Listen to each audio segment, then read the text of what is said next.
Hello, everyone. Thank you to be here. We are the last panel of the day, so we'll try to make it fun. Andrej, happy to be with you on stage. Same Michael. I have a few trickier questions later, but let's start by the basics.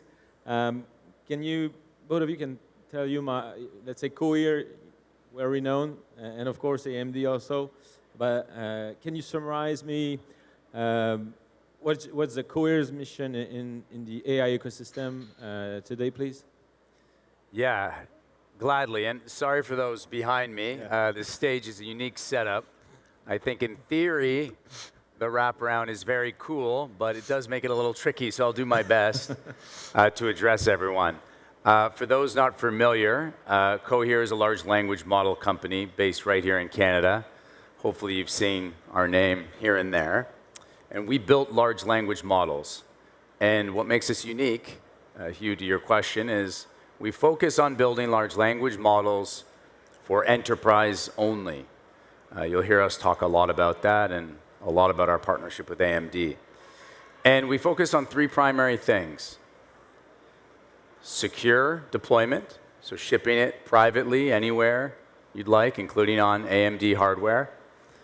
Customization of our models in our North platform, which is an agentic AI foundry. And this idea of support. And what I mean by support is, from everyone in this room, I'm sure, who's experimented with a proof of concept or trying to deploy this, it's very hard. It's very hard to do it. And so we have a team of machine learning engineers, for deployment engineers, solution architects, that really help our partners understand how to set it up the right way, and not just for a POC or a proof of concept, but for production. And really focusing on how can we get this rolled out to not 20 employees, but 90,000 employees. Awesome. So our very own Canadian challenger of all those big guys around the world, right? Correct. Correct. We're proud to challenge the big ones like the OpenAIs and the Anthropics. And a personal anecdote, for those of you who have ever seen someone who looks like me and has a similar last name, I do have an identical twin brother who works at Anthropic. So if you ever do come across him, please shoo him away and say, we've got Canadian Cohere, we're covered. Thank you very much. Thank you, Michael. My pleasure. Andrej, can you just brief us on AMD, update us also, probably. Absolutely. Well, there is nothing wrong going against the big one, Michael, so go for it. The AMD has a mission to develop technologies that are going to improve humans' life, that are going to resolve the most complex challenges that we have today. And then when we start speaking about the AI and the topics that we are talking about right now, it is we are trying to, with high-performance computing and the OpenAI solutions, we are actually trying to provide very accessible systems that are going to resolve today's AI challenges. And we do that kind of starting from a hardware level, from a silicon level, because, of course, that's a start. That provides the horsepower to achieve the needs that we have. But on the top of that, we built an open software system which allows partners to contribute to what we are developing. And then a step ahead of that, we are actually working with partners like Cohere to actually create the ecosystem. So not just the platform that we provide, but create the ecosystem with partners jointly and in very open way. So when I look at AMD, I would probably simplest way say we provide a platform for high-performance computing, for AI in a very open and collaborative way. Awesome, thank you, very clear. Can we continue, Andrej, with the next one with you, please? What do you see as let's say, the major trends in AI that are shaping the future for the next 3 to 5 years in your specific field in AI, of course? Well, I go in my field, but I'll just go a little bit outside as well. If I look at the technology, in the field of technology, we have seen a little bit of a shift. Like inference is becoming very, very important. Originally, we were looking at training and inference as kind of equally computationally demanding and required. But just with large language models that you guys are working on, it's really the inference on these models becomes a huge, huge demand. So I'm seeing that as a trend that is going to continue. Because of that, we are now thinking about different data formats, like more effective, more efficient data formats like floating point 4 or 6 or something, where these large language models work extremely well and kind of still kind of don't use that much of a power. There is an aspect of definitely technology is going to move in the power and performance balances as well. There will be huge improvements on how much power we consume per teraflop. Because the trend as we have it today is almost not sustainable. We won't be able to produce enough power on Earth to kind of fulfill that curve. But I think there are two other aspects that are really, really important that are going to also change the way we think about AI and technology. Aspect of privacy and aspect of regulation is going to evolve over the next few years and bring a little bit of More challenge for you at AMD, kind of, or? well, it's for the industry in general. It is really the question of how do you do AI in a responsible way, and that aspect is going to move forward. So that's both hardware and software question. And if you look at the one very important thing as well, which I think Cohere can help a lot, is aspect of usability of usefulness of these AI systems. Because there are many companies today that are trying to do the right thing, but the net result is a few % improvement. So that's going to change in the next few years. We are going to learn how to set a strategy and how to use these systems better. Thank you. Thank you. I think the mic is back. Michael, the same question, but of course, kind of in your field, or do you see what's coming? Yeah, it's a good question. And so I can put it through this lens. I'm fortunate, whereas my role as country manager for Cohere in Canada, I get to talk to a lot of CEOs and CTOs. And the one thing I hear a lot now that we didn't hear a year ago is I'm looking at putting this into production, and I'm doing the math of how much this is going to cost with the compute required. And this is a big part of why our partnership is so important with AMD. And people might say, well, what does Pelosi mean by that? Let me use an analogy. You can have two cars, okay? They can both be $10,000. That's the model. That's consuming the model, okay? Two cars, two models, very similar. So a CEO might go, great, they're the same price, that's fine. But now what if I told you the gas for one car costs $10, and for the other car costs $20,000? And that's what we're starting to see. And the gas being the hardware. And when you're doing a small POC, which is what proof of concept, which is what most of us were doing in 2023, 2024, and it's okay. It doesn't matter if you need lots of hardware. But what we're seeing now with these large organizations is when you want to scale your AI use, you need a lot of gasoline, a lot of hardware.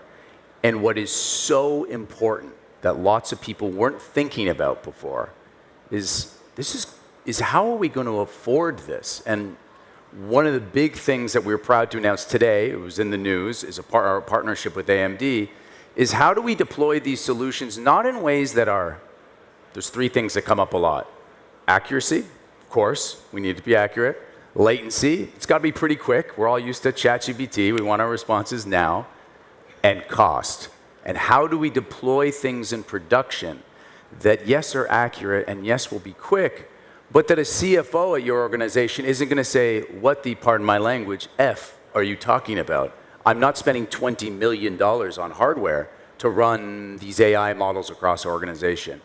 And so having a partnership with AMD and building models that are designed to run on efficient gasoline, not super expensive hardware, is a big part of the value prop that we see that checks the boxes, not only of the latency and the accuracy, which our models are very good at, but now able to run on really efficient, incredible hardware like AMD's chips. Well, Michael, thank you for that. And I think the important part is it is part of the synergy because there is a right model for the right use, Correct. and you are providing the right models, and then there is the right hardware, and the hardware needs to be scalable. You don't need a Cadillac all the time. So it's both of these together will actually provide Canadian institutions a next step. Great, but I feel that I need to throw you a curveball. In fact, I was expecting, and tell me if I'm wrong, but we are, let's say at Vuban, we are a service provider, using your technology, using your hardware, everything. And we are actually, we are having a huge demand, of course, of agents, and especially on multi-agents. And we even open a specific division to answer this arrival of agent trend. Do you see it as something that will shape the future of AI or not at all? Well, it's interesting because I thought that might have been like the natural way to go is, you know, we talked about models and now everyone's talking about agentic AI, but, you know, it's pretty late in the day and I know the audience has probably heard a lot about agents already. And so I challenge a lot of leaders to say, before you talk to me about the cool thing that you've seen, agentic AI, workflow automation, let's talk about practicality. Will you actually be able to run this? And if we're not thinking about agents running autonomously, tackling big business problems at large scale, if we're not thinking about the hardware cost, and sometimes what I say is a little boring, but I focus a lot on the practicality of it. And so you're not wrong. There's been obviously a big push of agentic AI and workflow automation, but I usually challenge to say, let's take a step back and think about not what is this going to look like and show me a cool demo that will work for the next couple of months, but Michael, show me how AI is going to be woven through the fabric of my company for the next few years. And to do that, I am forced to say we need to think about those three things: latency, cost, and accuracy. And before I get you excited about automating everything in your workforce, let's think about how we're actually going to do this from a cost standpoint. So you're not wrong, but I try to tell them to... Going back to the business case, yes. the ROI and everything. Correct. About Correct. Like any project. Yes. Do you feel it already, or? I mean, Well, it's a great question because agents are the hype of the day, and like LLMs were like I don't know a year ago, and then reasoning was the huge hype. Agents are a necessary step to achieve certain tasks, and programmed correctly, they will increase the productivity. Programmed correctly in unison, so they can actually transfer the product to one agent, to a second agent, to the third agent, where you actually have specific tasks. This is a phenomenal opportunity, and we see that opportunity every day. But more important than specific technology, it is a strategy of the company. What do you want to achieve with AI? Set the goals, organize the force within the company that is going to drive that. And agents may be the way, maybe something else. And speaking to somebody like Cohere at that point in time is actually getting into the what is relevant for you. And then we can provide the hardware that is going to do that well. I cannot agree more. I have to bring you, because it's the end of the day, to the AI adoption question. Canada is well recognized since many, many years as a leader in research. I don't know if I must go closer or not. But clearly we have a gap in adoption. So can we, what's your take about it? What is, and what do you think that we have to do and our companies in Canada have to do to bridge the gap? Michael, do you want to go first? Yeah, sure. Happy to go first. I think it has to start from leadership. So what we've seen in the past is there are siloed proofs of concept happening in organizations, and they're not getting the traction they need because leadership hasn't been actively involved.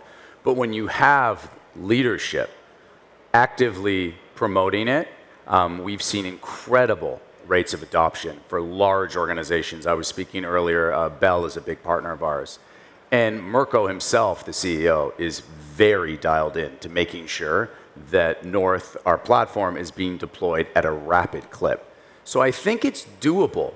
It is very doable, but for good reason. Canada is a very regulated country in terms of our economy. It's banking, it's large oil and gas, these are organizations that are a little bit more timid in terms of how fast they're going to apply AI. So I give them some grace in that respect.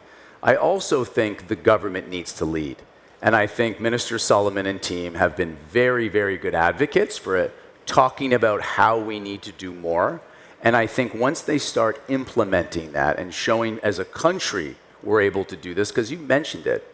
I mean, at Cohere, our CEO is one of the co-founders and publishers of the Transformer Attention's All You Need paper. And for those who aren't familiar, that's the T in GPT. And he's just one of many of these incredible AI pioneers. So I think government is doing the right things now to at least advocate, and now they need to start implementing. And I think it's not a broad statement that I'm going to make for Canada in general. I think we're regulated, and so that makes us a little slower because we're a little more risk adverse. But I've seen leaders in organizations who are grabbing the bull by the horns and really driving adoption at a rapid clip. RBC being another big partner of ours that's demonstrating that well. So I understand it because of the industries that build our country, but I am hoping that people can be a little bit more forward thinking with it. And Raj, can you bring some examples, because you are around the world since ever? Well, I 100% agree with Michael. If you look at Canada, what happened here is basically research completely outpaced the adoption of AI, and we are facing that right now. It is actually very promising to hear Minister Solomon talking today about the plans, about the 30-day plan to actually move things 1 year faster than original plan. That's what we need. We need that kind of level of leadership in the country, because again, Minister said something very profound, that technology moves at the speed of innovation, and we have seen that in Canada. But the adoption moves at the speed of trust. And currently, these big companies are just not sure. There are questions about how regulated is this going to be. Who owns the output of that AI is usually a legal question. And of course, in the mind of a CEO, if I implement something and that turns out to be something that I will have to give everybody, and it's not going to be my IP, becomes a huge problem. So by regulation and by pushing kind of the government stance of that, I think Canada will propel faster. And having innovative companies like here, driving certain aspects of it and providing the how-to knowledge is extremely, extremely important. And there is a very recent study also that mentioned that one of the issues is training. So we don't have a good understanding. I mean, talking about, of course, all kind of industries in Canada across the country just don't understand very well or well enough what is AI, how does it work, and cannot just foresee what AI can do. So that is something that we have to nail also, I think. Another thing, and I think both of you on stage, we need to talk about collaboration with a mic that clearly doesn't want to collaborate, so sorry about that. Between hardware and software, what do we have to unlock to empower more AI accessibility, let's say? Because and please, Andrej, if you can take this one. Sure. The hardware and software have to be kind of designed together. Hardware usually provides just the basic horsepower, but we always in AMD try to look at the hardware that is going to resolve the problems that we are facing. So software is somewhere in between that. There are world problems, there is software that addresses these problems, and hardware has to do it in the right way. So the definition of hardware can be as low as a piece of silicon that we manufacture, but it's much more than that. On our products, it's a combination of the processing power and the memory and the bandwidth and the size of memory. And then you look at the system, the cluster that is built to, again, resolve the problem. So collaboration in designing the systems that are going to solve the problems, I think that's the future. I love it. Michael? Yeah, I agree. And I like to use analogies because I'm always trying to be aware of the audience and the level of understanding of the complexities of the hardware and the software and how they integrate. And so forgive me if you're not familiar with Peloton. So Peloton is an exercise bike. It had its heyday in COVID. Its stock went through the roof. I bought at the top and I paid the price later. But that's not what we're going to talk about today. We're going to talk about a beautiful combination of hardware and software. The Peloton bike is an excellent example. AMD is the bike, is phenomenal hardware that is required. You can't do anything without it. I can do jumping jacks, but I'm not using the bike. But on its own, it's a regular stationary bike. It can't do too much. The software of Peloton is what really brings it to life. In this case, we'll talk about the models, our large language models coming together. The reason I share this analogy is because even that isn't enough. Because I know I can look at least a few people here who have a Peloton with some coats and clothes sitting, hanging on it, and they're not using it anymore. And the reason I share that anecdote is because the hardware, the software, those are critical. But you also need the people, the ambition, and the motivation to get on the bike in the first place. And that's the hard part. We have incredible technology here. Our models are incredible. The tech is available. You're all going to ask yourself, well, if we have these Peloton bikes, why are we not all fit? Why is AI adoption not through the roof? Why is every company not remarkably more efficient? Because it's still driven by people. And no one here is going to pretend to say it's just easy. I think we had this false understanding when AI came out because we play with ChatGPT and we're like, holy smokes, it's going to do everything for us. So yes, combinations and partnerships like ours are essential. But the difficult thing that I encourage everyone to go back and as they're thinking about this is you can't just buy technology. It's really the change management component and the motivation and ambition to say, not only are we going to get on the bike, but we're really going to use it. And we're not just going to get in decent shape. We're going to become incredibly fit. And if used the right way, and we've seen this, if used the right way, I'm not a good example. I have a 5 and a 3-year-old. They always call me chubby. So I'm not the best example. I use it a little bit. But if used the right way, and I've seen this, and I know Andre's seen it too, you can do remarkable things and become in remarkably good shape. But it's not easy. And so I really wanted to share that because I get that question a fair bit is, we have the bike, why is everything not easy, ready to go? Cannot be more clear. Thank you. Another one for you, Michael, right away.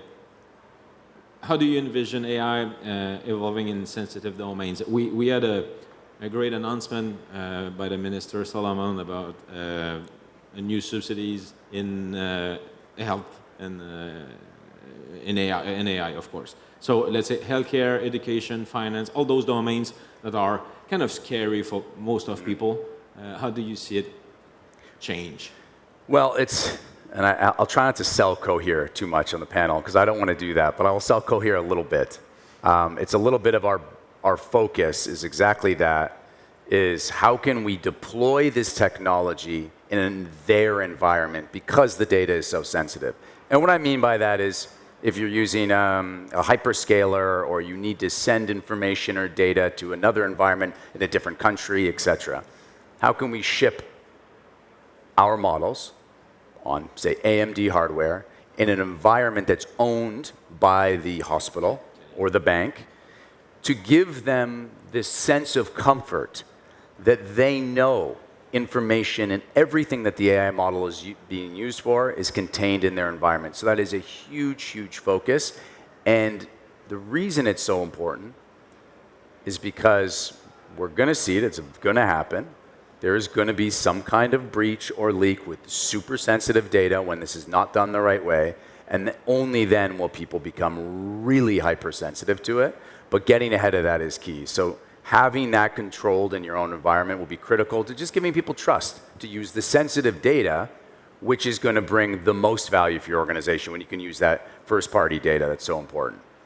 So if we keep it in Canada, it's going to be automated and implemented? Sovereign AI, if anyone's heard that yet. Sovereign AI, we're big fans of it. Great, thank you, Michael. Andrej? Well, we definitely have to keep it in Canada. Sovereign AI is a catchword, but Canadian sovereignty is based on many aspects, and one of that is that we protect our data. But you mentioned the financial industry or healthcare. Their needs are different. There are needs for confidentiality, of course, but the need of the financial industry is high-performance computing, as fast as possible transactions. And then you can look at the next level. We just recently announced a partnership with IBM, where the acceleration is not going to be just a regular a GPU, it's going to be a quantum computer to do that. So that's where financial industry is probably going over time. But healthcare, I want my healthcare card to have all my data, but I don't want to share it with you. And I don't want to share it with every doctor in the world. I want to share it with my doctor. And technology that provides that kind of confidentiality at all levels, at the level of software, but also at the level of very basic hardware is very important. So that's very important for AMD, providing that, we call that confidential compute, so that that your healthcare data is very separate from my healthcare data and very separate for anybody else who is in that system. It's just mine. Great. In case I'm in better shape than Michael, that kind of things. That depends if you have the Peloton or not. Yeah, that's it. That's what I mean. Great. Michael, because we were running out of time, one last one. If you imagine AI in 2030, what is the single most significant change you hope to see? That I hope to see with AI? Yeah. That's a big question, and I want to be mindful of time. I hope to see, here's what I hope to see. I want to go and engage with a business in natural language and get a response that I want.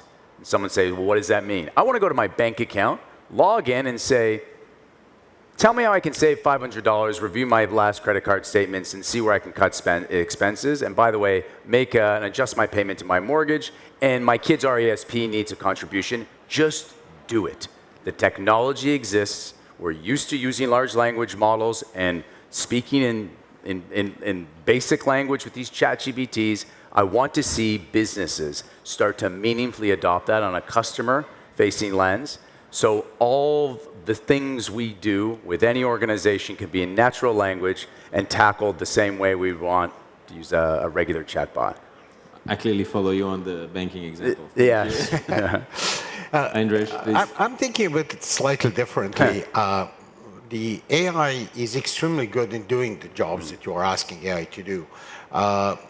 So far, AI is not really good at creativity. It looks kind of ideal when you use these models and create new pictures, but they're really not new. They are kind of a knowledge of existing ones. So what I hope to see in 5 or maybe 10 years is that all our jobs are actually mostly replaced by the AI, invisible AI, that just does things for us, while we can engage in creating the new value, new technology, new art, new just phenomenal things that we couldn't even imagine today. We're looking forward to see that. Thank you very much, gentlemen. It was a pleasure to be on stage with you today. Thank you very much. Thank you, everyone. Thanks, everybody. Thank you very much.